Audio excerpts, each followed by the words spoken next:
Lo que estás a punto de escuchar es un relato basado en hechos reales. Si en algún momento sientes que algo parecido te está ocurriendo, busca ayuda de inmediato. No estás solo.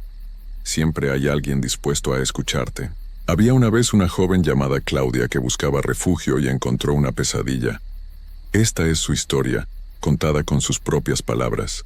Nunca pensé que el día más esperado de mi vida se convertiría en el inicio de algo que hasta hoy me cuesta trabajo describir sin que me tiemble la voz. Crecí en el orfanato de la ciudad desde que tenía 5 años. No recuerdo bien el rostro de mi madre, solo un olor suave a jabón de lavanda y una voz que me cantaba de noche. Después de ella, no hubo nadie más. Solo habitaciones llenas de niñas que lloraban en silencio y ventanas con barrotes que daban a una calle que nunca me perteneció. Cuando cumplí 17 años, la directora del orfanato me llamó a su oficina. Me dijo que había un señor interesado en recibirme en su hogar. Me explicó que era un hombre mayor, que vivía solo en una granja a las afueras del pueblo y que necesitaba ayuda con algunas labores del campo y de la casa. Recuerdo haberme sentado en esa silla frente a su escritorio y pensar que por fin alguien me estaba eligiendo. Por fin alguien me veía. Don Conrado llegó al orfanato un martes por la mañana. Era un hombre de unos 60 años, de cabello blanco, espalda encorvada y voz pausada. Traía un sombrero entre las manos y sonreía con los ojos entrecerrados cuando saludó a la directora. Me miró de arriba a abajo con una calma que en ese momento me pareció tranquilizadora, aunque hoy sé que debía haber corrido desde ese instante. Me dijo que me trataría como a una hija, que tendría mi propio cuarto, comida caliente todos los días y que el trabajo no sería pesado. Me extendió la mano y yo se la estreché sin dudar. El viaje hasta la granja duró casi 2 horas en su camioneta vieja. Don Conrado habló poco. Ponía la vista en el camino y de vez en cuando me miraba por el espejo retrovisor. Yo miraba por la ventana cómo la ciudad iba desapareciendo poco a poco, reemplazada por árboles cada vez más altos y un cielo que se iba volviendo gris aunque era mediodía. Cuando llegamos, la granja me pareció extraña desde el primer segundo. No sé cómo explicarlo. Era una casa grande, de paredes blancas que en algún tiempo debieron ser bonitas, pero que ahora estaban manchadas por la humedad. Había un jardín descuidado al frente, con plantas que crecían torcidas y flores que nadie había podado en mucho tiempo. Todo olía a tierra mojada y a algo más, algo que no pude identificar en ese momento. Me mostró mi cuarto sin mucho rodeo. Era un cuarto pequeño al fondo del pasillo, con una cama angosta, una ventana que daba al patio trasero y una silla de madera. No había más. Me dijo que la cena era a las 7 y que mañana temprano comenzaría a enseñarme mis responsabilidades. Cerró la puerta al salir y yo me quedé parada en medio de ese cuarto, abrazándome a mí misma, diciéndome que todo estaría bien. Esa primera noche no pude dormir. No fue por el frío, aunque sí hacía frío. No fue por la cama incómoda, aunque sí lo era. Fue porque a las 2 de la mañana, cuando el silencio de la granja era absoluto, escuché pasos en el pasillo. Pasos lentos, pausados que se detuvieron justo frente a mi puerta. Me quedé inmóvil debajo de las cobijas, conteniendo la respiración, con los ojos bien abiertos en la oscuridad.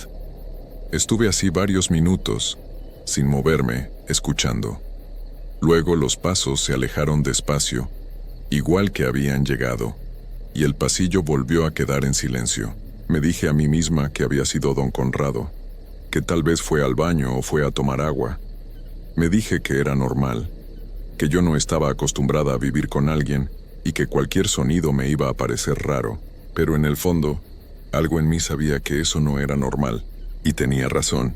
Los primeros días en la granja pasaron con una calma que ahora entiendo que era falsa. Don Conrado me enseñó las tareas de la casa con paciencia: barrer, cocinar, lavar la ropa a mano en una pila de cemento que había en el patio trasero, alimentar a las gallinas por las mañanas y regar las plantas del jardín delantero. Todo parecía razonable, todo parecía normal, pero poco a poco, casi sin que yo me diera cuenta, fueron apareciendo las reglas. La primera fue que no debía salir de la propiedad sin avisarle. Me lo dijo una mañana mientras desayunábamos, sin levantar la vista del plato, como si fuera algo sin importancia. La segunda fue que no debía hablar con extraños si alguna vez íbamos al pueblo juntos.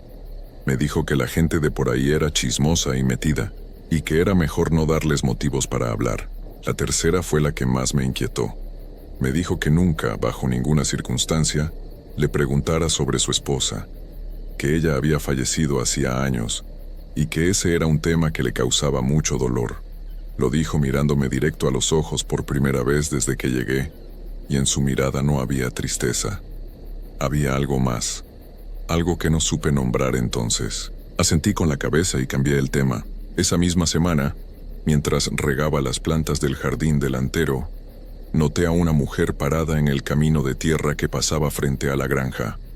Era mayor, de cabello recogido y ropa sencilla. Estaba parada ahí sin hacer nada, solo mirándome. Le sonreí y levanté la mano para saludarla. Ella no me devolvió el saludo. Solo me miró fijamente durante unos segundos y luego se dio la vuelta y se alejó caminando rápido, casi corriendo, sin voltear atrás. Me quedé con la mano en el aire, sin entender qué había pasado. Le mencioné a don Conrado que había visto a una señora en el camino. Se quedó muy quieto un momento, dándome la espalda mientras lavaba un vaso en el fregadero. Luego lo dejó en la orilla. Se secó las manos despacio con un trapo y me dijo que esa mujer estaba un poco mal de la cabeza y que era mejor ignorarla. No dije nada más, pero no la olvidé. La siguiente vez que fuimos al pueblo, la vi de nuevo. Estaba en el mercado revisando unas verduras en un puesto, y cuando nuestras miradas se cruzaron, vi algo en sus ojos que me sacudió por dentro. No era miedo exactamente, era algo más parecido a una advertencia. Aproveché un momento en que don Conrado se alejó a hablar con el dueño de una tienda, y me acerqué a ella rápido, casi en susurros. Le dije que necesitaba hablarle, que si podía decirme algo, cualquier cosa. Ella me tomó del brazo con fuerza y abrió la boca para decir algo, pero en ese momento escuché los pasos de don Conrado detrás de mí. Ella me soltó de golpe y se hizo a un lado como si nunca me hubiera visto. Don Conrado llegó y puso su mano sobre mi hombro. Una mano pesada, firme, que se sentía menos como un gesto amable y más como una advertencia. Me preguntó con quién estaba hablando. Le dije que con nadie, que solo estaba mirando las verduras. Me miró un momento sin decir nada y luego me indicó que ya era hora de irnos. El regreso a la granja fue en total silencio. Esa noche, mientras intentaba dormir, escuché ruidos en el patio trasero. Golpes de madera contra madera. Me asomé por la ventana con cuidado y vi a don Conrado trabajando bajo la luz de una lámpara de mano. Tenía tablas de madera y un martillo. A la mañana siguiente, cuando fui a abrir mi ventana para que entrara el aire, no pude. Estaba clavada desde afuera con 3 tablas gruesas de madera cruzadas. Me quedé parada frente a ella, con las manos temblando, diciéndome que tenía que mantener la calma, que tal vez había una explicación, que tal vez el viento la había dañado y don Conrado solo la estaba reparando. Pero en el fondo, ya sabía que no había ninguna explicación razonable para lo que estaba pasando. Y esa noche, los pasos en el pasillo volvieron, más lentos que la vez anterior, más cerca de la puerta. Y esta vez la manija giró un poco, solo un poco, pero suficiente para que yo lo notara desde mi cama, con el corazón golpeándome tan fuerte en el pecho que estaba segura de que se podía escuchar al otro lado de la puerta. Luego todo volvió al silencio, y eso, de alguna manera, fue todavía más aterrador. Pasaron varios días después de esa noche, y yo seguía haciendo mis tareas como si nada hubiera pasado. No porque estuviera tranquila, sino porque entendí que mostrar miedo era peligroso. Aprendí a moverme por esa casa con cuidado, a no hacer preguntas, a sonreír cuando don Conrado me hablaba, a responder con pocas palabras y a no levantar la vista más de lo necesario. Me convertí en alguien que yo misma no reconocía, pero que sabía que necesitaba ser para sobrevivir cada día en ese lugar. Sin embargo, por dentro, mi mente no paraba. Pensaba todo el tiempo en la mujer del mercado, en su mirada, en cómo me había tomado del brazo como si quisiera sacarme de ahí en ese mismo instante, en las palabras que nunca pudo decirme. Pensaba también en las reglas de don Conrado, en la ventana clavada, en los pasos nocturnos, y en cómo todo eso junto formaba algo que no podía seguir ignorando. Fue un miércoles por la tarde cuando encontré el álbum. Don Conrado había salido a revisar el límite del terreno, algo que hacía cada 2 o 3 días. Me había dicho que tardaría al menos 1 hora. En cuanto escuché el portón cerrarse, algo dentro de mí se activó. No lo pensé mucho. Fui directo a la cocina. No sé por qué fui a la cocina. Era una corazonada, supongo. O quizás había notado sin darme cuenta que don Conrado, cada vez que yo me acercaba demasiado a la alacena del rincón, cambiaba de tema o me pedía que fuera a hacer algo a otra parte de la casa. Abrí la alacena despacio. Estaba llena de cosas comunes. Frascos de especias, bolsas de arroz, utensilios viejos. Pero en el estante de abajo, detrás de una olla grande de peltre, había una caja de cartón café, cerrada con una cuerda. La saqué con manos temblorosas. Dentro había un álbum de fotos de pasta dura, color verde oscuro, con las esquinas desgastadas por el tiempo. Lo abrí. Las primeras páginas tenían fotos de don Conrado de joven, de una mujer que supuse era su esposa, de paisajes del campo y de animales. Fotos normales, de otra época, amarillentas y borrosas. Pero conforme fui pasando las páginas, algo comenzó a cambiar. Empezaron a aparecer fotos de mujeres jóvenes. Ninguna mayor de 20 años, calculé. Estaban en distintas partes de la granja. En el jardín, en la cocina, en el patio trasero. En las primeras fotos de cada una, sonreían. Se veían tranquilas, incluso contentas, pero en las fotos siguientes, las de esas mismas mujeres tomadas tiempo después, ya no sonreían.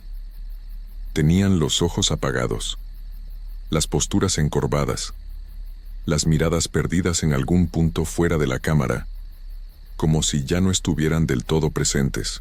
Conté 6 mujeres distintas. 6. Y yo era la 7ª. Seguí pasando páginas con los dedos entumecidos, casi sin poder respirar, hasta que llegué a una foto que me detuvo por completo. Era la mujer del mercado, más joven, quizás unos 20 años menos, pero era ella sin ninguna duda. El mismo rostro, los mismos ojos. Estaba parada en el jardín delantero de la granja, exactamente donde yo regaba las plantas cada mañana, y su mirada en esa foto era idéntica a la que me había dedicado la primera vez que la vi en el camino. Una mirada que ya no tenía esperanza, pero que todavía tenía miedo. Cerré el álbum, lo puse de vuelta dentro de la caja, coloqué la olla encima como estaba antes. Todo lo hice despacio, aunque por dentro quería salir corriendo. Me fui a mi cuarto y me senté en la cama con las manos juntas sobre las rodillas, mirando el piso. Tenía que salir de ahí. Eso lo sabía con una certeza que no necesitaba ninguna explicación.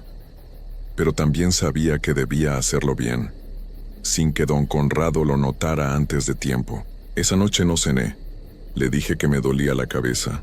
Él me miró desde la mesa sin decir nada y asintió despacio.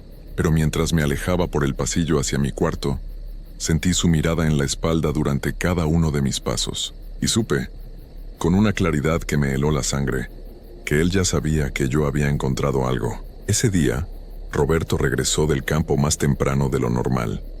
Había estado arreglando una cerca que se había caído con las lluvias de la semana pasada. Cuando llegó a la casa, vio a María en la cocina preparando la cena. Los niños jugaban en el patio, corriendo detrás de un balón viejo que habían encontrado en el mercado del pueblo. Todo parecía normal, tranquilo, como cualquier otro día. Lo que sí sé es que esa noche los pasos en el pasillo llegaron más temprano, y esta vez no se detuvieron frente a mi puerta. Esta vez la puerta se abrió. Me hice la dormida. Era lo único que se me ocurrió en ese momento. Cerré los ojos, acomodé mi respiración lo más despacio que pude y me quedé completamente quieta, aunque por dentro todo en mí estaba temblando. Escuché sus pasos entrar al cuarto. Lentos, pausados como siempre. Se detuvieron a un lado de la cama. Podía sentir su presencia ahí, de pie en la oscuridad, mirándome. No sé cuánto tiempo estuvo así. Pudo haber sido 1 minuto, o pudieron haber sido 10. En ese momento el tiempo dejó de tener sentido. Luego escuché que se agachaba despacio y revisaba algo debajo de la cama. Después se incorporó, caminó hacia el pequeño armario del rincón y lo abrió. Escuché que movía la ropa con la mano despacio, como buscando algo. y entonces lo escuché acercarse de nuevo a la cama. Se detuvo justo a mi lado y durante unos segundos no hubo ningún sonido en todo el cuarto. Solo su respiración, tranquila y pareja, como la de alguien que no tiene ninguna prisa. Luego se fue. Cerró la puerta sin hacer ruido y sus pasos se alejaron por el pasillo, hasta desaparecer. Esperé mucho tiempo antes de moverme. Cuando por fin abrí los ojos, el cuarto estaba completamente a oscuras, y el silencio de la granja lo llenaba todo. Me senté despacio en la cama y me quedé escuchando. Nada. Fue entonces cuando tomé la única decisión que tenía sentido. Me levanté sin encender ninguna luz. Agarré mis zapatos del piso y los sostuve contra mi pecho. Tomé la mochila pequeña que guardaba debajo de la cama con las pocas cosas que había traído del orfanato y la colgué en mi hombro con cuidado de no hacer ningún sonido. Caminé descalza hasta la puerta y la abrí milímetro a milímetro. El pasillo estaba a oscuras. Al fondo, bajo la puerta del cuarto de don Conrado, no había ninguna luz. Todo parecía quieto. Caminé pegada a la pared pisando con cuidado, conteniendo la respiración en cada paso. Pasé frente a su puerta sin respirar. Llegué a la cocina. Crucé la cocina. Llegué a la puerta trasera que daba al patio. La abrí. El aire frío de la noche me golpeó la cara, y en ese momento sentí algo muy parecido a la esperanza. Pero antes de que pudiera dar el primer paso hacia afuera, escuché su voz detrás de mí.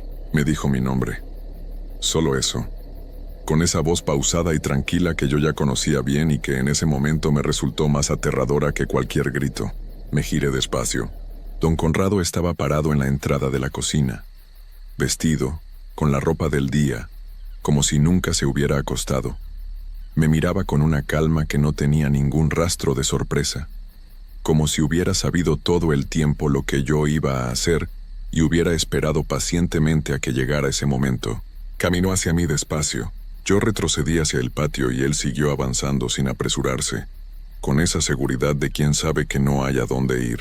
Pero se equivocó, porque en ese momento, desde el otro lado del patio aparecieron luces, 2 linternas que se movían entre los árboles y que se acercaban rápido hacia la propiedad, y detrás de ellas, 3 figuras, 2 hombres que yo nunca había visto, y entre ellos, la mujer del mercado. Ella me miró desde el otro lado del patio, y en su rostro no había duda ni miedo, solo una determinación que me hizo saber que ella había estado esperando ese momento durante mucho tiempo. Gritó mi nombre y yo corrí hacia ella sin pensarlo. Don Conrado no dijo nada. No se movió. Solo se quedó parado en la puerta trasera de la cocina, mirando cómo yo cruzaba el patio corriendo, con la misma calma perturbadora con la que hacía todo. Los hombres entraron a la propiedad y la mujer me recibió con los brazos abiertos. Me abrazó fuerte y me dijo al oído que ya estaba bien, que ya había pasado, que ella me iba a ayudar. Fue la primera vez en mucho tiempo que lloré de verdad. A la mañana siguiente, don Conrado había desaparecido. La granja quedó vacía y las autoridades del pueblo fueron a revisar el lugar. No voy a entrar en detalles de lo que encontraron ahí adentro. Solo diré que lo que estaba en ese álbum era solo una pequeña parte de todo. La mujer del mercado se llamaba Lucía. Había estado en esa granja años atrás, igual que yo. Había logrado salir, pero nunca había podido olvidar. Me dijo que me había visto el primer día que llegué, y que desde ese momento supo que tenía que hacer algo antes de que fuera demasiado tarde. Gracias a ella reconstruí mi vida poco a poco. Encontré trabajo, un lugar donde vivir, y personas que de verdad se preocuparon por mí. Lucía se convirtió en lo más parecido a una familia que he tenido en toda mi vida. Pero hay algo que no se va. Hay noches en que me despierto en la oscuridad y me quedo inmóvil escuchando. Noches en que el silencio de mi cuarto se siente demasiado pesado y espero, sin querer esperar, escuchar pasos en el pasillo. Todavía hoy, años después, duermo con la luz del pasillo encendida. Y cada vez que alguien abre una puerta despacio en la oscuridad, algo en mí vuelve a esa granja, vuelve a esa cama, vuelve a ese silencio. Por eso quiero que quien esté escuchando esto entienda algo muy importante. Si alguna vez sientes que algo no está bien en el lugar donde estás, confía en ese sentimiento. Si alguien te pone reglas que te alejan del mundo, presta atención. Si una mirada extraña de un desconocido intenta decirte algo, no la ignores. Siempre hay alguien dispuesto a ayudar. Yo lo sé, porque Lucía llegó con una linterna en la oscuridad justo cuando más la necesitaba, y esa luz me salvó la vida.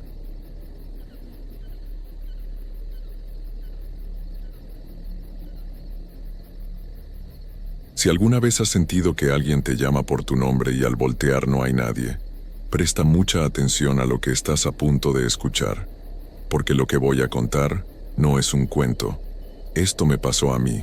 Mi nombre es José Luis, y hay cosas que uno quisiera olvidar pero que se quedan pegadas en la mente para siempre. Esta es una de ellas. Sucedió hace algunos años, en el pueblo donde crecí, muy cerca de Tequila, Jalisco. Un lugar tranquilo, de casas grandes, calles de tierra y gente que todavía vela a sus muertos en casa, como se hacía antes, como lo hacían los abuelos de los abuelos. Mi abuela Susana murió de manera repentina. Un día estaba bien, platicando con nosotros, tomando su café como siempre, y al otro día ya no estaba. El médico dijo que fue el corazón. Rápido y sin aviso, así se fue. La familia decidió velarla en su propia casa, en la sala principal. Era una casa vieja, grande, de esas que tienen pasillos largos y cuartos que huelen a madera y a tiempo. A mí siempre me gustó esa casa, pero eso cambió esa noche. Pusieron el ataúd en el centro de la sala, rodeado de 4 cirios grandes, de esos cirios de cera blanca que duran encendidos muchas horas. La gente del pueblo empezó a llegar desde temprano, a rezar, a dar el pésame, a traer comida. Todo transcurrió como en cualquier velorio de pueblo, con dolor, sí, pero también con esa calma que da estar rodeado de familia. Yo me quedé toda la noche. No podía irme. Susana me había criado casi tanto como mis propios papás. Era de esas abuelas que te hacen sentir que el mundo está bien mientras ellas estén cerca. Perderla fue como perder un pedazo del suelo bajo mis pies. Conforme avanzó la noche, la gente fue retirándose. A la medianoche ya solo quedábamos los más cercanos, mis tíos, algunos primos, mi mamá y yo. La conversación se fue apagando poco a poco, igual que las velas de afuera. Dentro, los 4 cirios seguían encendidos, firmes, sin moverse. Eran cerca de las 2 o 3 de la madrugada cuando el ambiente cambió. No sé cómo explicarlo. No hubo un sonido ni un movimiento brusco. Fue algo más lento, más suave, como cuando el aire de un cuarto se vuelve más pesado sin razón. Todos lo sentimos, aunque nadie dijo nada al principio. Nos miramos entre nosotros sin hablar. Entonces pasó lo primero. 2 de los 4 cirios que rodeaban el ataúd de mi abuela Susana se apagaron al mismo tiempo. No uno primero, y luego el otro.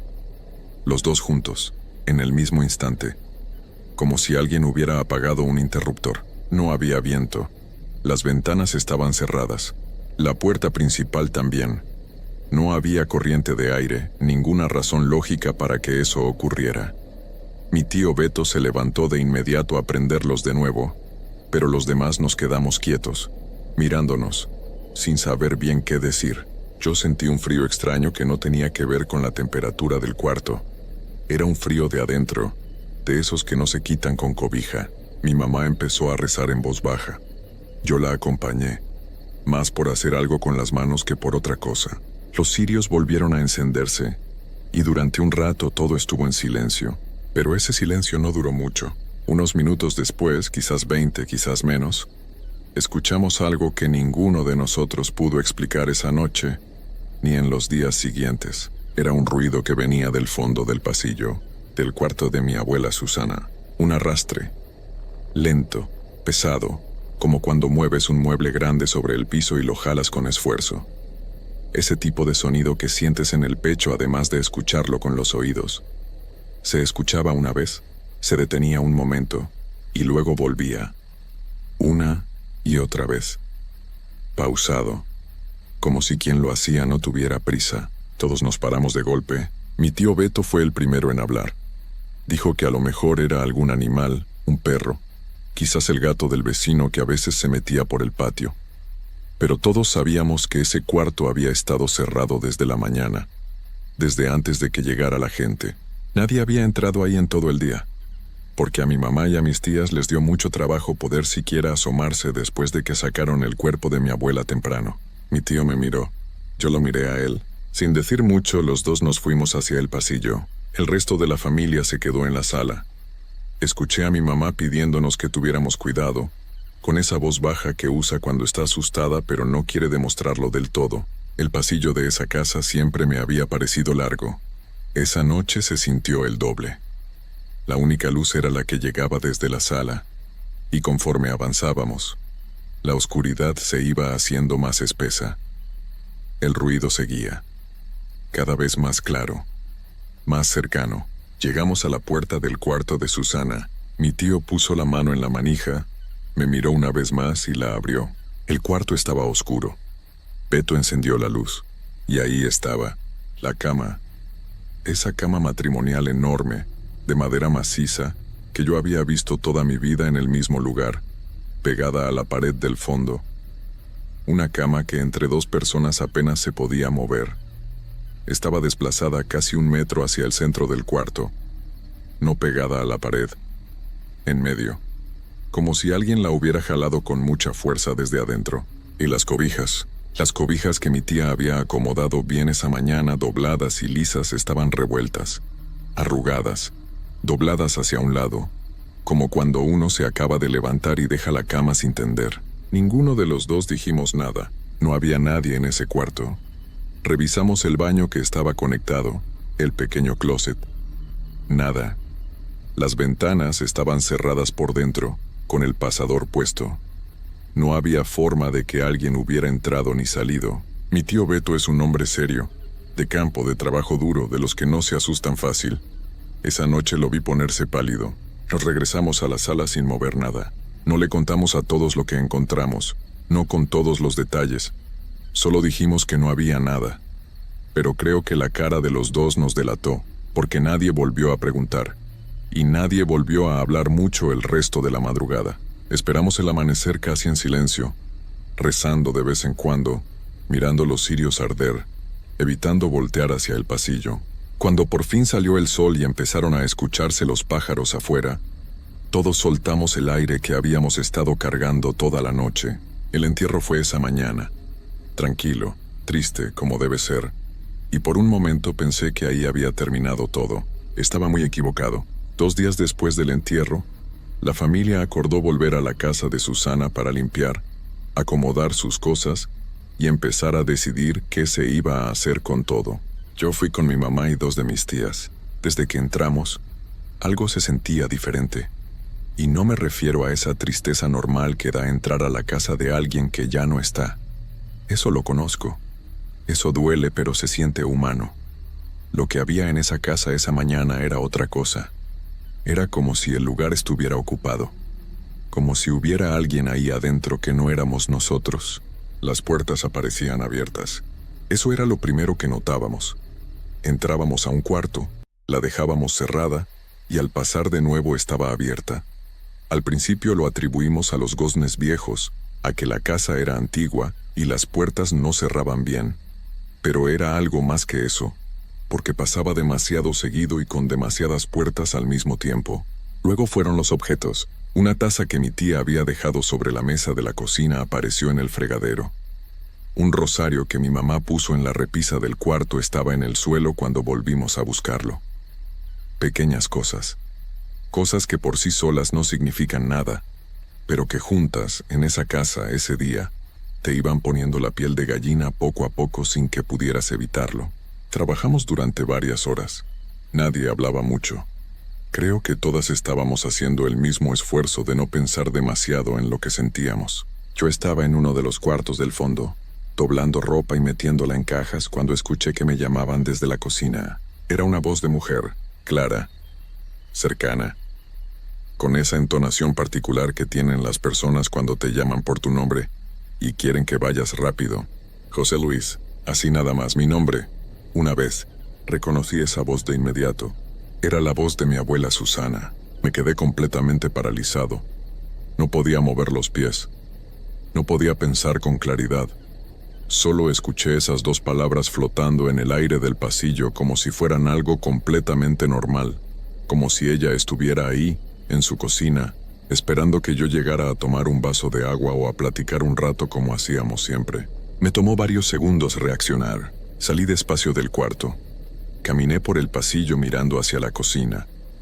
La puerta estaba entreabierta. Desde donde estaba, podía ver parte del fregadero, la ventana, la luz de afuera entrando por el vidrio. No había nadie. Entré.